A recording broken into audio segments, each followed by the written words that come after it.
You're listening to the Archetype Effect, conversations redefining power, purpose and leadership for women and the coaches who guide them. I'm Ros Cardinal, leadership coach and creator of the Women's Leader Archetypes. Together we'll explore the real stories, the research and reflections that help women rise with clarity and authentic power. There's a particular kind of woman I've spent years noticing. Sometimes she's the formal leader, sometimes she's not. But somehow things organise around her anyway. She's the one people call when something becomes difficult. The one who notices what's slipping before anyone else does. The one who quietly steadies the room without making a performance of it. And usually she didn't set out trying to become that person. She just became reliable, competent, capable, safe. At first this feels good, meaningful even, because responsibility in the beginning often feels like trust.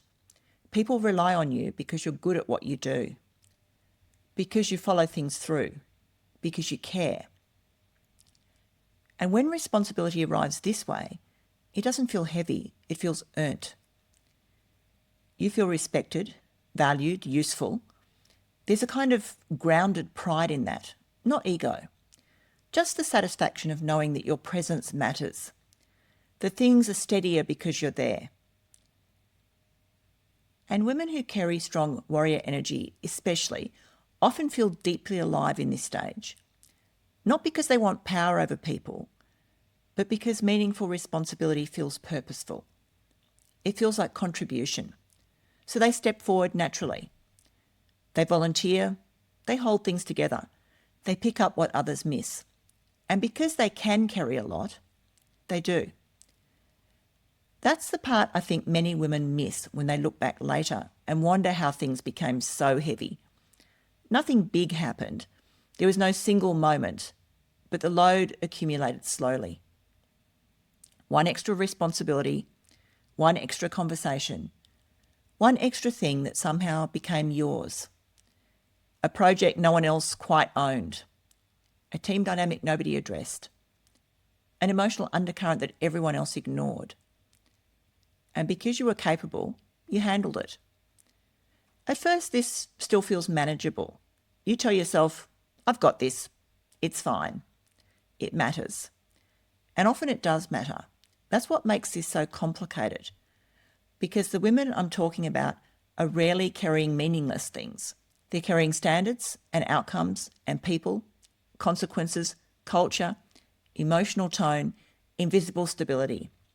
They become the person who remembers, who notices, who anticipates, not because anyone formally assigned them that role, but because systems reorganise around reliability. And the more capable a woman becomes, the more invisible responsibility tends to migrate towards her. Especially emotional responsibility. She becomes the one who manages difficult conversations before conflict escalates, the one who notices morale is dropping, the one who quietly absorbs uncertainty so others can continue functioning. And most of this labour never gets formally recognised, because from the outside, it just looks like competence. But competence can become a container, a place where organisations, teams, families, and relationships start unconsciously depositing weight. Not maliciously, just systemically. Because when someone consistently holds things well, people stop noticing how much they're holding. And this is where the emotional texture of leadership starts to shift. It's very subtle. Responsibility stops feeling entirely chosen and starts feeling expected. Not always from externally, but internally. You begin anticipating before you're asked, holding before anyone notices, managing consequences before they arrive. And something inside the nervous system starts leaning forward all the time. Not in panic, but in vigilance. You start tracking more variables, thinking further ahead, holding more threads open mentally. Again, none of this feels wrong at first. It feels responsible. It feels mature. It feels like leadership, like care. And because you're still functioning, delivering, and capable, nobody thinks to ask whether the weight has changed, including you. That's one of the hardest parts of this kind of accumulation. There's no obvious collapse, no failure. You still look highly functional from the outside. Sometimes even more successful than before. But internally, the experience of leadership is changing its shape. You start noticing that things feel heavier than they used to. Not necessarily harder, heavier. Simple decisions require more energy. Small problems feel disproportionately loaded. Your body never quite fully relaxes, even when nothing is technically wrong. And because women are so often taught to interpret exhaustion as personal weakness, many women make this mean something about themselves. Maybe I'm less resilient now. Maybe I'm just tired. Maybe I need to manage myself better. But what's often happening is something much quieter. Responsibility has stopped moving through the system collectively and started settling into individual nervous systems. And women who are highly capable are especially vulnerable to this because competence attracts trust. Trust attracts dependence, and dependence quietly creates weight. There's a moment, and I think many women will recognise this immediately, where you realise you're no longer simply doing your role.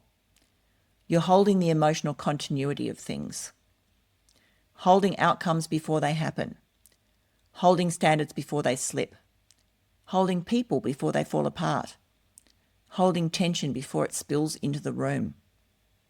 And eventually, the body starts experiencing leadership differently, not as movement, as carrying. That's the shift I want to stay with today, because this isn't burnout in the way we usually talk about burnout. This is something quieter. It's more cumulative.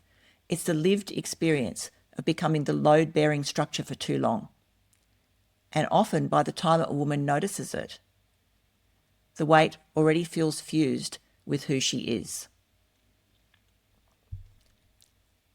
I think one of the reasons this experience is so difficult to explain is that from the outside, life can still look entirely functional. You still show up, you're still producing, still responding, still carrying what needs to be carried. Nothing's fallen apart. And because of that, many women struggle to legitimise what they're feeling. They tell themselves, other people have it harder. I should be coping better than this. Nothing's technically wrong, but the body doesn't measure weight the way the mind does. The body measures load through sustained activation, through vigilance, through anticipation, through consequence. And what many women are carrying isn't just workload. It's psychological holding outcomes, holding emotional tone, holding responsibility before anything has even happened yet. That kind of carrying changes the texture of everyday life. You wake up already slightly tense, not panicked, not overwhelmed, just on. Your system is already scanning before the day has properly begun. What needs attention? What might go wrong? Who's unhappy? What have I forgotten? What's coming toward me that I haven't accounted for yet? And because these thoughts become so normal, women often stop noticing how much energy this consumes. The nervous system never fully gets to stand down. There's no true exhale. Even rest starts feeling partial. You might take time off, go away for the weekend, sit on the couch at night trying to relax, but internally something is still leaning forward. It's still holding. You notice it in small ways at first, how difficult it becomes to fully switch off, how quickly your mind returns to responsibility, how even enjoyable things start carrying low-level effort. Simple decisions begin to feel strangely dense. Not impossible, and not even particularly difficult, but just heavier than they should be. replying to messages, making appointments, organising small things, choosing what to cook, returning a call.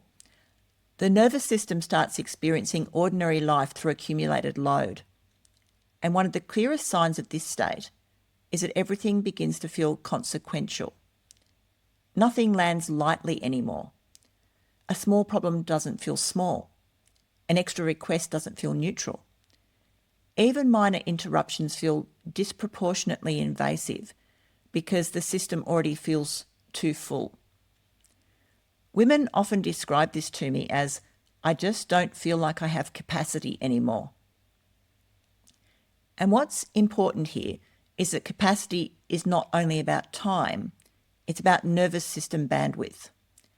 You can technically have free time and still feel deeply burdened because the load isn't sitting in the calendar, it's sitting in the body, in the constant background processing, the anticipation, the emotional holding, the vigilance around consequences. I think this is also where resentment quietly starts appearing in women who are otherwise deeply caring, not because they become unkind, but because burden changes the nervous system's relationship to demand. Requests stop feeling relational and they start feeling like pressure. Even people you love can begin to feel like one more thing needing something from you. And women often feel enormous shame about this, especially women who strongly identify with being caring, capable, supportive, or emotionally available. But resentment is often the nervous system signalling overload long before collapse arrives.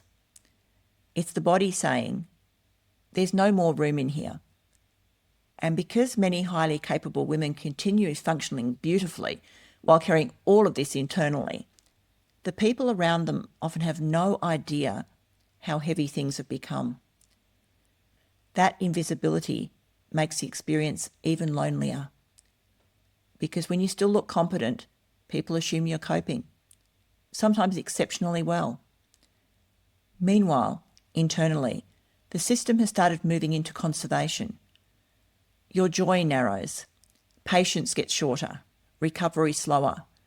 You become less spacious without fully realising it, less able to absorb unpredictability, less able to tolerate additional emotional demand, less able to access softness quickly. Not because you become hard, because carrying compresses. And I think this is one of the least understood experiences in leadership for women. The body eventually stops interpreting responsibility as meaningful contribution and starts interpreting it as sustained pressure. Not consciously, but somatically. Responsibility begins arriving in the nervous system as weight. You feel it in your shoulders, your jaw, your breathing, your digestion, your exhaustion at the end of the day that sleep doesn't entirely touch. And because there's not an obvious crisis, many women keep overriding these signals. They tell themselves, just get through this phase, things will calm down soon. Once this project finishes, once this person settles, once things stabilise. But highly responsible women often live inside systems that never fully stabilise. There's always another decision, another layer, another emotional current to manage. And eventually something very subtle begins happening. Leadership stops feeling expansive, it stops feeling like movement, and it starts feeling like carrying. Not carrying a moment, but carrying an entire atmosphere. The emotional tone, the operational pressure, the future consequences, the invisible continuity of things holding together. And when a woman carries that kind of weight for long enough, something important happens internally. She stops asking, what do I want? And starts asking, what needs me next? That shift is easy to miss when you're inside it, but it changes everything. Because now responsibility is no longer something she does. It's becoming the organising principle of her identity. There's a point when responsibility stops feeling situational and starts feeling personal. Not, I have a lot to manage right now, but I am the one who holds things. That distinction matters more than most people realise, because once responsibility becomes part of identity, the nervous system stops relating to it as a temporary load and starts relating to it as selfhood. And this is where many highly capable women become trapped in patterns they can no longer fully see. Not because they lack awareness, but because the carrying has become fused with who they believe they are. You hear it in the language women use about themselves. I'm just someone people rely on. I'm the strong one. I'm the one who keeps things together. If I don't do it, it won't happen. And often those statements are true. That's what makes this so complicated. Because these women are usually deeply capable, they're often highly responsible, they often do see things that others miss. The problem isn't the capability, it's the fusion. The moment where carrying stops being a behaviour and becomes an identity structure. Because once identity attaches to responsibility, rest starts becoming psychologically threatening. Not laziness, threatening. If I stop holding things, who am I? If I stop anticipating what happens? If I stop caring, will things fall apart? Will people still need me? Will I still matter? Most women never consciously ask themselves those questions, but the nervous system lives them. And this is where guilt starts appearing around things that should feel restorative. Rest, stillness, pleasure, support, receiving. Even joy can begin to feel vaguely irresponsible, because while the body is technically resting, another part of the system is still tracking everything left unattended. Women in this state often describe being unable to fully relax unless everyone else is okay first. The children are settled, the team is functioning, the clients are happy, the emotional atmosphere is stable. Only then can they exhale. But in reality, the exhale rarely comes because systems are living things.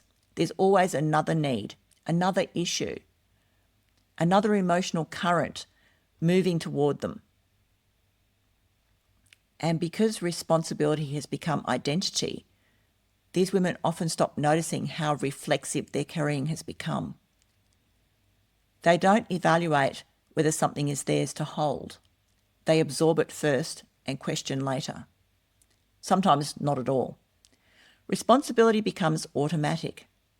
A conversation enters the room and they start instantly managing the emotional tone. A problem appears and they mentally take ownership before anyone formally asks them to. Someone else is struggling and their nervous system immediately starts compensating. Not because they consciously want control, but because carrying has become linked to safety. And safety linked to identity is incredibly hard to loosen. This is also where women often begin losing contact with their own internal signals. Their needs become background noise. Exhaustion gets normalised. Resentment gets swallowed quickly because there's no perceived room for it. The system prioritises continuity over self-awareness. Things must keep moving. People must stay supported. Responsibilities must be met. And underneath all of this, there's often a very old equation quietly operating. My value is in what I carry. Again, not consciously, not intellectually, somatically.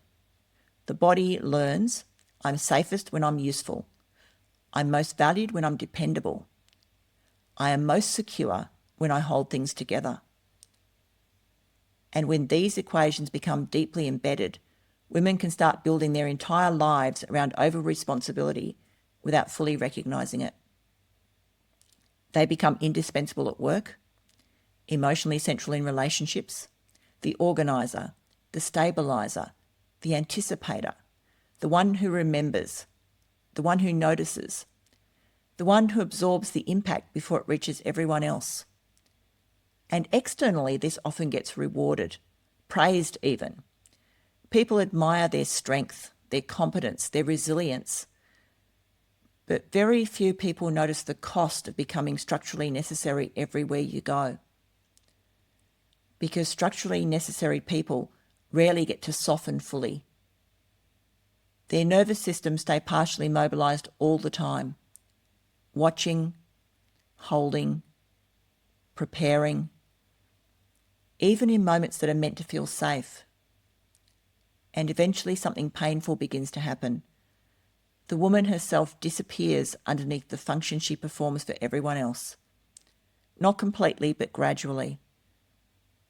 Her spontaneity reduces, her creativity quiets, playfulness becomes harder to access, not because those things no longer exist in her, but because carrying consumes enormous psychological space. And the deeper problem is this. Once responsibility becomes identity, letting go no longer feels like relief, it feels like loss.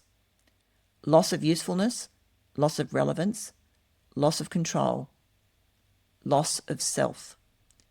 So even women who are exhausted often struggle to release what they're carrying because the carrying itself has become emotionally stabilising. It's familiar, predictable, identity confirming. And this is where the experience becomes incredibly lonely because from the outside, these women often look powerful, highly capable, highly respected, highly functional. But internally, many of them feel like they've not fully put the weight down in years. Not really. Not in their body. Not in their nervous system. Not in the deepest part of themselves. And eventually the body begins asking a difficult question. Not, can you carry this? But how much longer can you carry this alone? I think one of the quietest losses in this experience is range. The range of who you get to be. Because when a woman becomes the one who holds everything together, her nervous system slowly starts organising itself around stability rather than aliveness. And those are not the same thing. Stability is important, it's necessary even. But when a woman has been carrying responsibility for too long, stability can become so prioritised that other parts of her begin disappearing quietly in the background. Her softness, her playfulness, creativity, desire, spontaneity, not because she consciously rejects them, but because there's no internal room left for them to move. The nervous system becomes oriented towards maintenance, continuity, towards anticipation, making sure nothing drops. And over time, this changes how a woman inhabits her own life. Even joyful things can begin feeling effortful. Not externally, but internally. A dinner out, a holiday, a conversation with friends, time alone. Part of her is still mentally holding things somewhere else, tracking timelines, remembering responsibilities, anticipating consequences, keeping her emotional tabs open in the background. The body stops fully arriving anywhere. And one of the saddest parts of this state is that many women become emotionally unavailable to themselves long before they notice it happening. They stay deeply available to everyone else, to their team, to clients, to families, to partners, to organisations. But internally, there's very little space left to actually feel themselves clearly anymore. Their needs become inconvenient, secondary, exhaustion becomes normal. There's often a kind of flattening that occurs emotionally. Not numbness exactly, but more like compression. The emotional system becomes highly functional, but less expansive. You can still care deeply, still love deeply, still perform beautifully, but the nervous system is operating with less elasticity, less recovery, less openness, less capacity for uncertainty. And because many highly responsible women continue functioning exceptionally well in this state, the cost stays largely invisible. People still experience them as competent, reliable, strong. But strength carried this way often becomes profoundly lonely, not because there are no people around, but because nobody else is sharing the weight. That loneliness is hard to explain unless you've lived it. It's the loneliness of being the only one who always sees what needs to happen next, the one who tracks the consequences before they arrive, the one who remains psychologically on while everyone else relaxes. And eventually the body starts responding to responsibility itself as pressure. Not challenge, not purpose, but pressure. That's such an important distinction because many women blame themselves at this point. They assume they've become less resilient, less patient, less emotionally capable. But the nervous system was never designed to carry chronic psychological load indefinitely without support, co-regulation or relief. Eventually the system adapts. It becomes tighter, more vigilant, more protective, more switched on. Women often notice this as irritability first, a reduced tolerance for things that once felt manageable. Things like noise, interruptions, indecision, additional emotional demands. Sometimes they feel frustrated by people who appear lighter than they are, people who seem less burdened, less responsible, less aware of consequences. And then comes the guilt, because highly caring women usually judge themselves harshly for these reactions. They think, what's wrong with me? Why am I becoming less patient? Why does everything feel so heavy right now? But what's often happening is not failure of character. It's accumulated nervous system load. The body has been carrying too much consequence for too long. And consequence is heavy, particularly for women who are deeply conscientious. Women who don't just think about tasks, but outcomes. Who gets affected? What happens next? What falls apart if this goes badly? What emotional ripple moves through the system if something fails? That level of anticipatory holding creates chronic activation in the body, and eventually the body starts protecting itself. Not always through collapse, but usually through narrowing emotionally, narrowing relationally, narrowing energetically.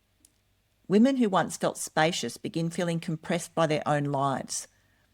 Even success can start feeling joyless. Not because they no longer care about their work, but because achievement without replenishment eventually becomes depletion. This is also where receiving support often becomes unexpectedly difficult, because highly responsible women frequently become far more comfortable carrying than receiving. Receiving requires letting go, trusting, allowing someone else to hold part of the weight. And when your nervous system has spent years learning that safety comes through vigilance and responsibility, letting go can feel deeply unsettling, even when support is available. So they continue carrying quietly, competently, relentlessly. And from the outside, many people continue admiring them for exactly the thing that's exhausting them internally: their strength. Strength without shared holding eventually becomes isolation, and isolation changes power. Not immediately, but slowly, because eventually the nervous system stops asking, how do I keep carrying this well? And starts asking something much more protective. How do I stop this from collapsing on top of me? I think one of the reasons women struggle to recognise themselves in traditional burnout conversations is that the language often feels too simple for what they're actually experiencing. Burnout is often framed as too many hours, too much work, poor balance, stress. And sometimes these things are absolutely present. But many women I speak to are not exhausted simply because they're working too hard. They're exhausted because they become psychologically responsible for too much. That's different. Very different. Because workload and responsibility are not the same thing. You can work long hours without carrying emotional consequences in your nervous system. and you can carry enormous psychological weight while technically doing less. This is why some women feel completely depleted even when they've reduced their hours, delegated tasks, or taken time off. Because the exhaustion isn't only coming from output, it's coming from sustained internal holding. Holding outcomes, holding people, holding emotional continuity, holding anticipated consequences before they even happen. The nervous system doesn't only respond to effort, it responds to perceived consequence. And highly responsible women often live inside a near constant relationship with consequence. What happens if this fails? What happens if I miss something? What happens if nobody notices this issue? What happens if I stop holding things together? Again, most of this is not fully conscious. It's embodied. The body learns, things fall to me. I need to stay alert. I need to stay available. I need to keep this moving. And when that internal posture remains active for years, the nervous system eventually stops distinguishing between genuine emergency and ordinary responsibility. Everything starts carrying weight. Everything feels loaded. That's why this experience often feels so confusing, because women in this state are usually still functioning extremely well, sometimes exceptionally well. They're still achieving, they're still leading, they're still caring for people, still producing outcomes. From the outside, they may even appear highly successful, but internally, the cost of sustaining that success has changed. The body no longer experiences leadership as meaningful exertion. It experiences it as chronic pressure. And pressure sustained over long periods changes the nervous system profoundly. Not always through collapse, sometimes through hardening, narrowing, hypervigilance, emotional fatigue, loss of internal spaciousness. This is why I think many women misdiagnose themselves. They assume the issue is resilience, that they need better routines, better self-care, better boundaries, better mindset, better stress management.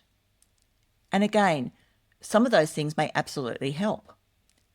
But many women are trying to recover from structural over-responsibility using individual coping tools. And that's never fully enough. Because this isn't only about stress, it's about unsupported carrying, about becoming the emotional and operational stabiliser for systems that quietly stop distributing weight properly. And one of the hardest truths here is that capable women are often rewarded for this, right up until the point they become depleted by it. People admire the woman who never drops the ball, the woman who can handle complexity, the woman who keeps showing up no matter what.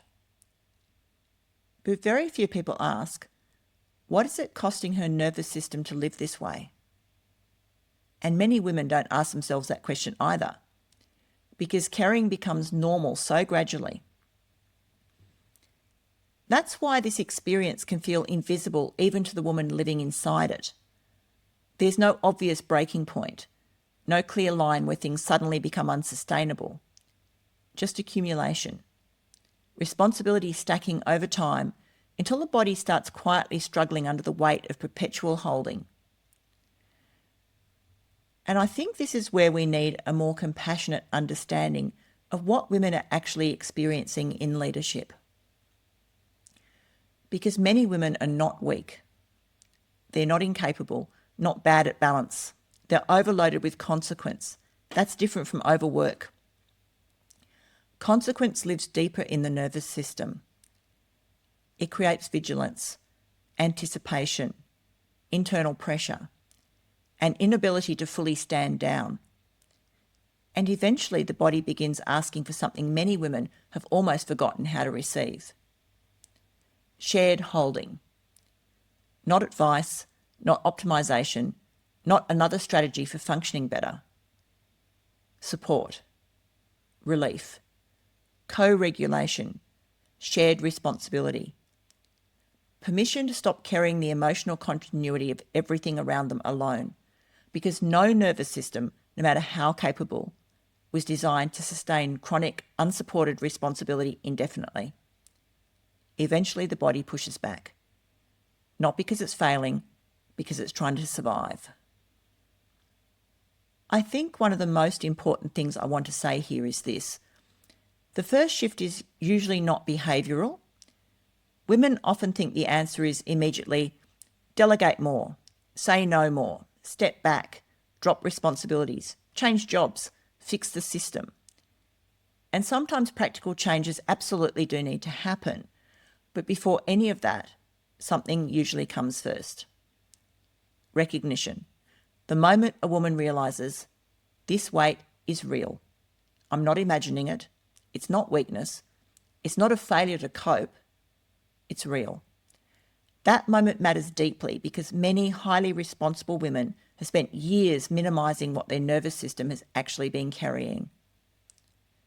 They normalise it, override it, explain it away. They tell themselves, it's just a busy season. Everyone feels like this. I should be able to handle it. But there's something profoundly regulating about finally telling the truth internally. This is heavy. I've been carrying too much. My body has been holding more than anyone realised, including me. And often, before behaviour changes externally, something softens internally first. The woman stops fighting herself quite so aggressively, stops framing her exhaustion as some sort of personal inadequacy, stops interpreting her irritability as moral failure, stops believing that needing support means she's somehow less capable. That softening matters because shame keeps nervous systems locked in survival. Shame says, push harder, cope better, don't let anyone see the strain, keep functioning. Recognition interrupts the cycle, not by removing responsibility overnight, but by changing the woman's relationship to what she's carrying. She begins noticing things differently, noticing where she absorbs responsibility automatically, noticing where she anticipates before anyone asks, noticing where her nervous system has confused hyper-responsibility with safety. And these moments are often incredibly small at first. A pause before saying yes. A moment of noticing the tension in her body. Realising she's mentally carrying someone else's emotional state. Recognising she's scanning constantly. Tiny moments, but they matter because awareness creates space. And space is what overloaded nervous systems lose first. I also think this is where women begin realising something difficult but freeing. Not everything they're carrying actually belongs to them. Some of it was inherited from systems, some from workplaces, some from family dynamics, some from expectations they absorbed so early they stopped questioning them. And once a woman starts seeing that clearly, the internal posture begins changing. Not immediately externally, but internally. She starts relating to responsibility with more discernment, not less care. That distinction matters, because this episode is not about becoming indifferent and detached, less committed. Most highly responsible women don't actually want that. They care deeply, that's real. But there's a difference between caring and carrying everything, and many women have never been shown where that line is. So the first change is often not dropping responsibility. It's noticing where responsibility became fused with identity, where carrying became compulsory, where usefulness became tied to worth, where leadership stopped feeling relational and started to feel like permanent psychological load-bearing. And I think this is also where grief quietly enters the room. Grief for how long the body has been bracing. Grief for how much joy got compressed under responsibility. Grief for the version of leadership that once felt energising rather than heavy. Just honest grief, the kind that comes when a woman realises, I have not fully rested in myself for a very long time. And strangely, that recognition is often the beginning of movement. It's not forced movement, but natural movement. Because once the nervous system no longer has to spend all its energy denying that weight, something begins reorganising internally. The woman starts asking different questions. Not, how do I keep carrying all of this better? But, what was never mine to hold alone? That question changes things profoundly. Because once a woman begins separating herself from the responsibility she absorbed, something important starts returning. Choice. Not instantly, but gradually. She notices where she can soften slightly, where she can allow support, where she can stop anticipating everything before it happens, where she can let another adult carry consequence beside her. And perhaps most importantly, she starts remembering that leadership was never meant to feel like permanent compression inside the body. That carrying everything is not the same thing as being powerful. And that sometimes the strongest thing a nervous system can do is stop treating relentless responsibility as proof of worth. Before we close today, I do want to gently mention something. Last episode, I shared a small collection of downloadable reflection resources and nervous system support tools connected to this season. They're simple, practical, and designed to help you notice some of these patterns in your own experience without turning it into another thing to perform well at. If that feels supportive, you'll find the link in the show notes. And as we move into the next episode, we're going to stay with this idea of pressure a little longer. Because when responsibility stays heavy for too long, power itself starts changing shape. It doesn't disappear, it sharpens. And I want to talk about what happens when leadership stops feeling spacious and starts feeling like control. Thanks for joining me on the Archetype Effect. If this episode sparked an insight, share it with a woman who leads, or leave a review so more women can find these conversations. Until next time, lead with purpose and power that feels like you.